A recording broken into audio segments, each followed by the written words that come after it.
Shalom, shalom. Donc aujourd'hui, nous allons partager sur un thème. Donc le thème, ça va être nous devons croître spirituellement. Tu dois croître spirituellement. Alors pour cela, nous allons prendre juste un verset. Prenons 2 Pierre 3, verset 18. Donc je vais lire 2 Pierre 3, verset 18. Mais croissez dans la grâce et dans la connaissance de notre Seigneur et Sauveur Jésus-Christ.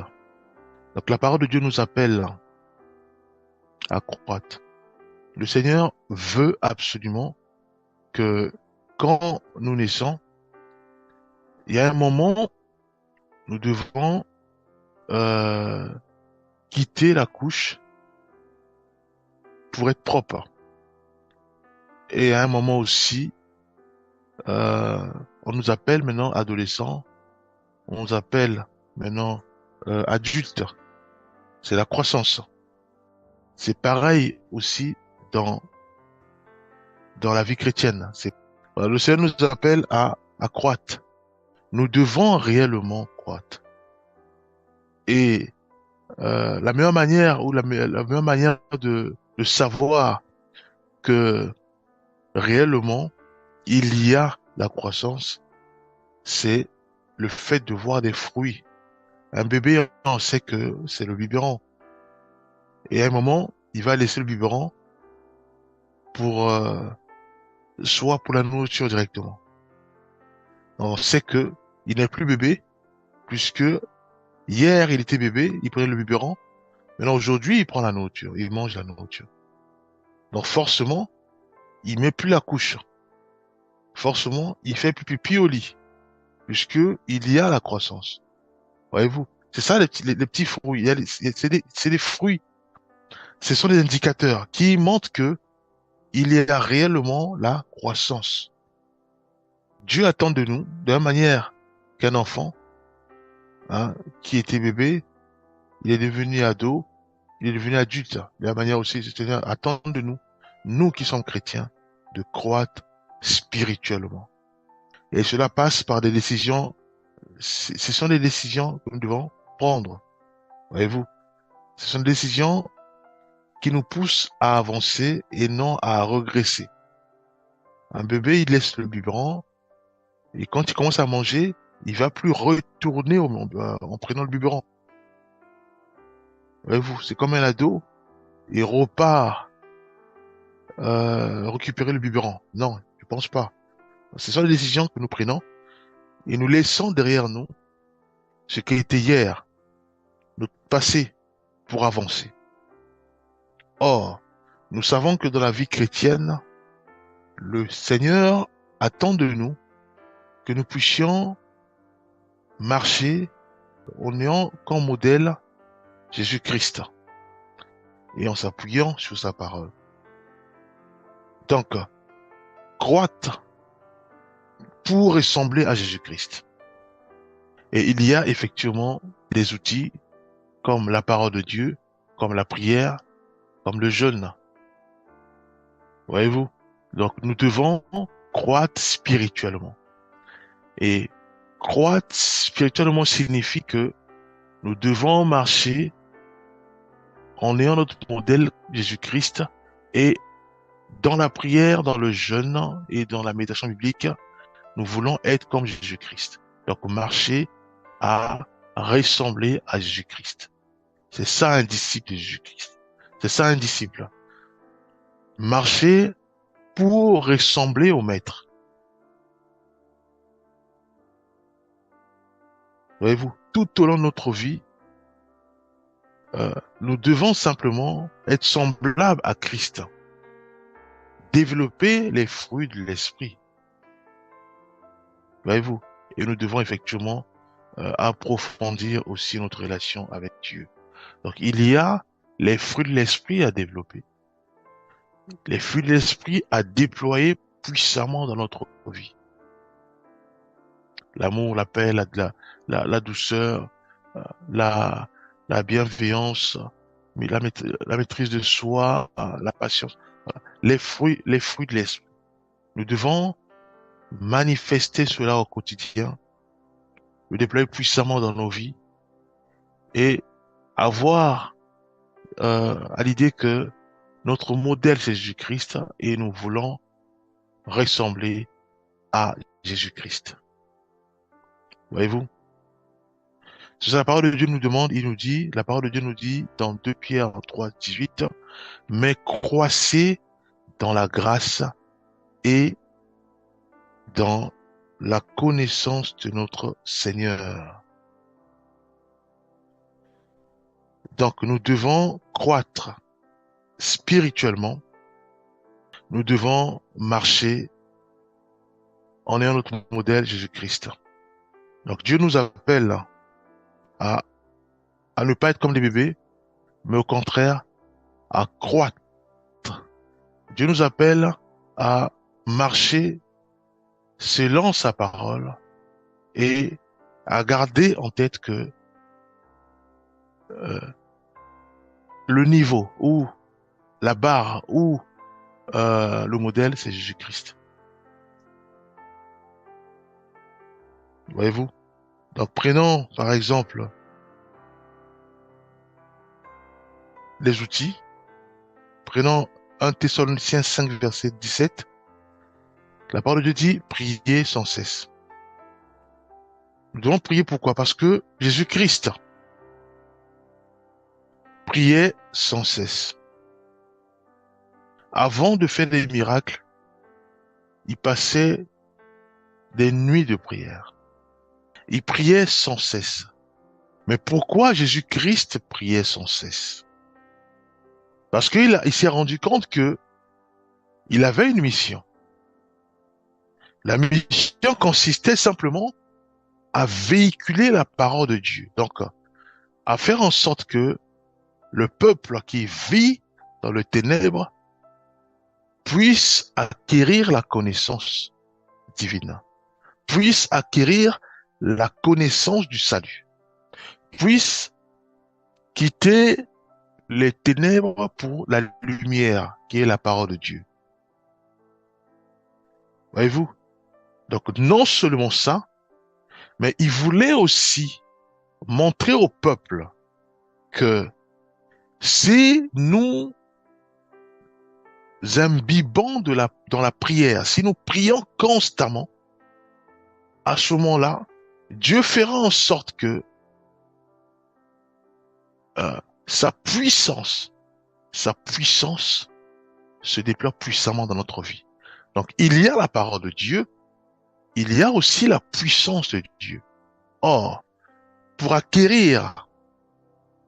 que le Saint-Esprit puisse déployer puissamment dans nos vies, puisse travailler puissamment dans nos vies, et il est question d'utiliser l'outil de la prière. C'est ça que Jésus-Christ, non seulement il enseignait, mais il priait constamment pour que la puissance du Saint-Esprit se déploie puissamment dans sa vie, afin qu'il puisse maintenant descendre et prier pour les malades, prier pour ceux et celles qui ne voient pas, prier pour ceux et celles qui n'entendent pas, et le Saint-Esprit agissait puissamment, il y avait des miracles. Voyez-vous? Donc, il y a l'enseignement et il y a la prière. Donc, il utilisait beaucoup l'âme de la prière pour effectivement enseigner aussi les disciples à consacrer entièrement leur vie à servir complètement les autres dans l'enseignement et aussi dans la puissance du Saint-Esprit. Donc, les guérisons, les miracles. Voyez-vous? C'était ça, l'enseignement de Jésus-Christ. Certes, le diable est venu pour s'aimer aussi livrer, et ce qui fait que nous voyons maintenant des bien-aimés, des frères et sœurs, puisque ils cultivent pas la vie de prière, ils prient pas constamment, ils recherchent pas réellement que Dieu puisse se déployer puissamment dans leur vie et que le Saint-Esprit seul puisse travailler à travers leurs mains, mais ils préfèrent maintenant aller toucher aux fétiches, toucher aux marabouts pour avoir la puissance et quand ils vont prier, qu'il y ait les guérisons instantanées, qu'il y ait des miracles. Mais avec la puissance du malin. Voyez-vous? C'est dommage. Puisque le Seigneur nous a montré un modèle. Le Maître nous a, Jésus-Christ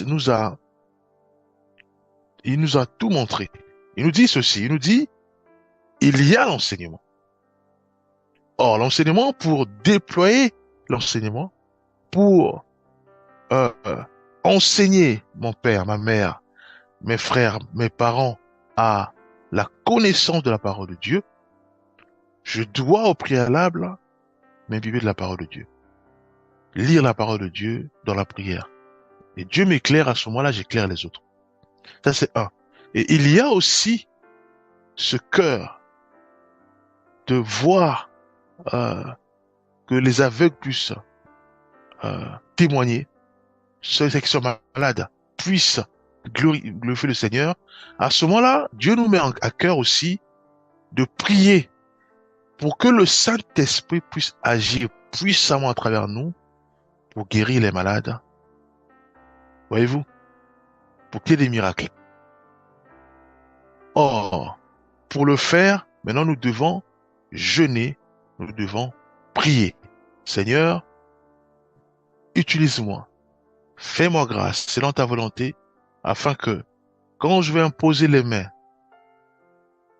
à mon bien-aimé ou à mon voisin qui est aveugle, que toi seul puisses agir, toi seul puisses guérir, toi seul puisses être à l'œuvre. Voyez-vous? Mais le Seigneur passait des temps dans la prière. Passer des temps dans la prière. Puisque il démontrait à ses disciples que moi je suis venu pas pour dormir, pas pour me reposer, mais je suis venu non seulement pour enseigner, pour apporter la lumière, mais aussi pour enseigner sur les miracles, sur la guérison, sur la restauration. Or, pour laisser le Saint-Esprit travailler pleinement dans ta vie, il y a la prière. Voyez-vous? Donc le Seigneur nous appelle à la croissance. Nous devons croître. Quitter le lait pour la nourriture. Voyez-vous? Nous sommes de Dieu et nous devons réaliser que le Seigneur attend de nous aussi que nous puissions progresser. Nous devons progresser.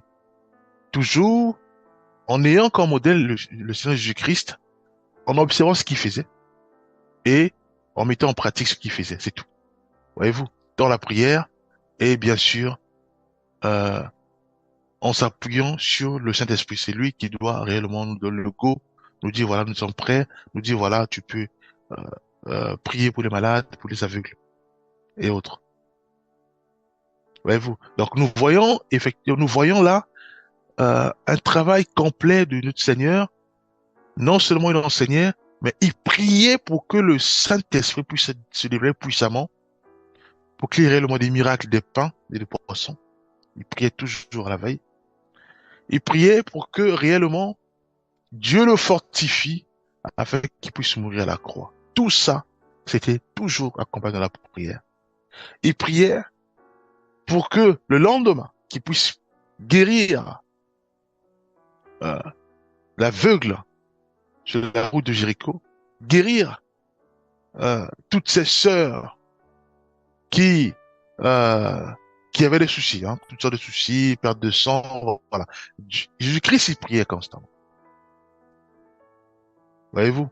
Nous devons prier et non d'aller consulter, et non d'aller voir les gourous, des marabouts pour avoir la puissance de guérir. Non, c'est Christ. Cela passe par la prière. C'est vrai que c'est difficile, c'est vrai que c'est un chemin qui est rude, mais nous devons persévérer, puisque le Seigneur nous appelle à la persévérance. Voyez-vous? Donc tout ça, ça fait partie de la croissance spirituelle. Voyez-vous? Ça fait partie de la croissance spirituelle. Parce que si nous n'avons pas en tête que nous devons croître, mais l'apostasie va nous rattraper. Là, c'est quoi l'apostasie? C'est l'abandon de la foi. On n'a plus foi en Jésus-Christ. Parce que quand nous avons des difficultés qui arrivent, à ce moment-là, il n'y a pas de repère. Or, notre repère, c'est la parole de Dieu. Repère, c'est la foi en Jésus-Christ.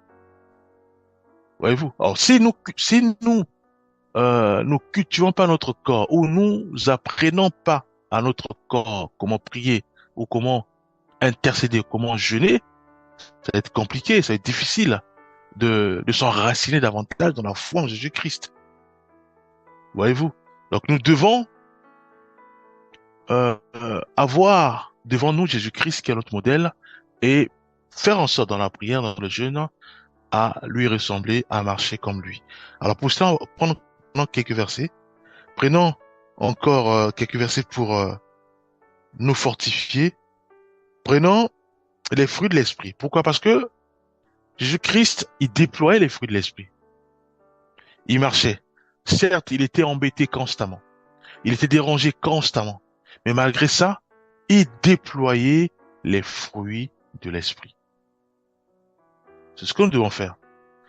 Il peut y avoir que euh, nous travaillons, donc il y a maintenant ce qu'on appelle l'accumulation des demandes de prière, des questions, euh, accumulation d'aide.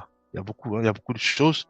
À ce moment, nous devons avoir à l'idée que Christ a enduré les mêmes pressions.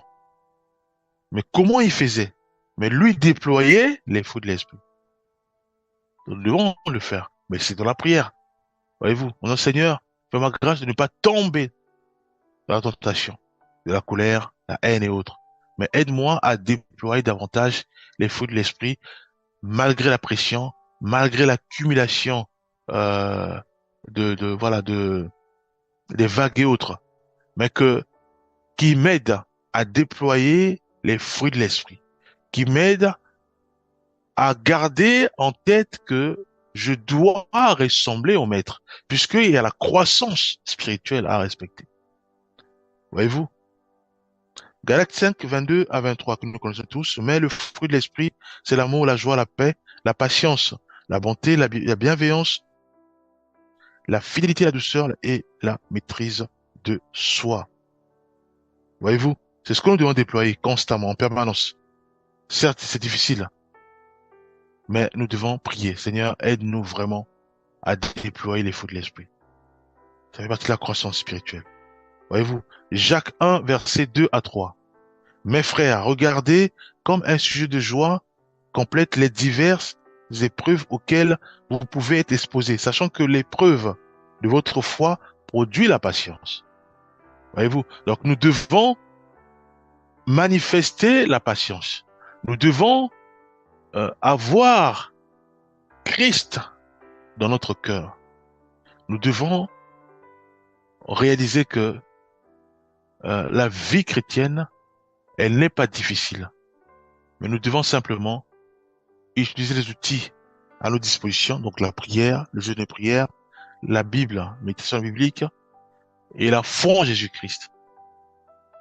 Voyez-vous, il y a la foi en Jésus-Christ. En disant, Seigneur, je crois en toi, je vais être comme toi, je vais marcher comme toi, je veux obéir à ta parole, je veux m'inspirer de toi, je veux euh, me laisser guider par toi. Voyez-vous, c'est ça le modèle. Et à ce moment-là, comme nous avons notre modèle, maintenant dans la prière, nous prions pour que le Seigneur nous aide, à travers le Saint-Esprit, à atteindre cette dimension, qui consiste à prier avant d'évangéliser, à prier avant de prier pour les malades, à prier avant d'enseigner ou exhorter, à prier avant de sortir, à prier avant de dialoguer, à prier avant de diriger une réunion ou de, voilà, de faire des discours et autres. Voyez-vous, nous devons prier. Pourquoi? Parce que le Maître Jésus-Christ faisait ainsi. Voyez-vous, il prie et après il va enseigner le peuple. Il prie et après il va prier pour les malades. Il prie, ouais, et le Saint-Esprit travaillait puissamment avec lui. Voyez-vous, c'est dans la prière, dans l'intégrité, dans la fidélité. Nous devons croître. Il est important de réaliser que on peut plus retourner dans le biberon, voyez-vous. Puisque j'étais un bébé spirituel, c'était le biberon. Après, c'était le lait. Après, c'est la nourriture solide. Voyez-vous. Donc, il y a les étapes. Donc, nous devons avoir conscience que la décision d'un bébé de laisser le biberon, la décision elle est radicale, puisqu'il quitte le biberon pour la nourriture solide. Donc, il est bébé, il devient maintenant enfant. Enfant après pré-ado, après ado, après adulte. La décision, elle est radicale. Voyez-vous? Jamais un ado cherchera à être comme un bébé, non, ou à revenir un bébé, non. La décision est radicale. Il avance, il avance. C'est ce que nous devons faire. Donc, nous sommes les bébés spirituels. Ça veut dire que on marchait un pied dans le monde, un pied au Seigneur. Maintenant, nous sommes pleinement engagés avec Christ. Donc, nous devons maintenant marcher avec Christ. La décision est radicale. Nous prions, nous voulons être comme Jésus-Christ et nous marchons comme Jésus-Christ. La décision est radicale. Dans la prière, nous devons maintenant prier. Nous devons maintenant lire la parole de Dieu. Voyez-vous? Donc, la décision, elle doit être radicale. On peut plus retourner dans la boisson, l'alcool, voilà, dans tout, voilà, la colère, calomnie, on peut plus. Parce que nous avons fait le choix de suivre Christ. Nous avons fait le choix de devenir comme Christ. Nous avons fait le choix de faire Jésus-Christ comme notre modèle, comme notre Seigneur, comme notre Sauveur. Voyez-vous? Donc, prenons notre verset, prenons aussi, euh, Philippiens 2, verset 5. Il est dit, ayez en vous les sentiments qui étaient en Jésus-Christ. Voyez-vous? Mais ça touche beaucoup des points. Jésus-Christ, il a consacré toute sa vie à l'humanité. Il a enseigné. Il a montré aux disciples comment enseigner. Il a enseigné la parole de Dieu. Il a aussi enseigné comment faire pour prier pour les malades, comment faire pour prier pour ceux et celles qui ont des démons qui sont possédés. Hein, souvenons-nous de ce père qui a son fils épilepsie. Il a enseigné aux disciples. Il va dire aux disciples que ces genres de démons ne sortent que par le jeûne et prière. Donc, en gros, Jésus-Christ n'a rien caché. Il a tout donné. Il dit, pour avoir la force de prier, nous devons nous imbiber de la parole de Dieu. Donc, à l'époque, c'était la loi. Et lui, qui était la parole faite chair, il enseignait. Donc, les disciples, maintenant, apprenaient de lui directement la source. Et ensuite, il va enseigner aux disciples que pour chasser un démon, tu dois te mettre en jeûne, tu dois prier. Voyez-vous, Jésus-Christ, lui, comme il cultivait cette vie-là de jeûne et prière, pour lui, c'était facile de chasser ce démon-là, qui a agité l'enfant. Voyez-vous? Donc, il va enseigner aux disciples. Et c'est comme ça que les disciples, non, vont commencer à appliquer ces enseignements. Quand il va dire aux disciples, ne partez pas, restez. Jusqu'à ce que le Saint-Esprit, voilà, vous soit relâché. Mais ils étaient là à prier. Ils priaient dans le jeûne et prière. Ils priaient. Voyez-vous? Ils priaient. Paul, quand le Seigneur va lui rendre aveugle, il va aller voir Ananias. Dieu va dire à Ananias que va dans la maison, enfin, va dans une ruelle qu'on appelle la porte, tu vas trouver un certain Saul de Tarse. Et il entend de prier. Donc Paul, il cultivait la prière. Il cultivait la prière, bien-aimé. La plupart des bien-aimés qui prient pour les malades, qui prient pour la guérison des bien-aimés, souvent, commencent par la prière, par le jeûne et prière, en disant, Seigneur, équipe-moi, conduis-moi, oriente-moi, parle-moi, voilà, utilise-moi, sois avec moi. Et souvent, quand ils sortent, quand ils prient, et c'est le Saint-Esprit qui agit puissamment, puisque c'est le Saint-Esprit qui agit. Or, lui, pour agir, il a besoin d'un bien-aimé qui croit en Jésus-Christ et qui ne regresse pas, mais qui veut absolument être comme son maître, être comme Jésus-Christ. Il y a un partenariat qui est là, qui se fait, la confiance mutuelle et le Saint-Esprit agit puissamment. Mais c'est pas le bien-aimé qui agit, c'est le Saint-Esprit qui agit. Il y a des miracles, il y a des guérisons, les aveugles voient, les sourds entendent. Voyez-vous? C'est ce que le Maître Jésus-Christ dira aux, aux, aux serviteurs de Jean. Il va dire, allez dire à Jean que les sourds entendent, les aveugles, enfin, il y a ce qu'on appelle la croissance.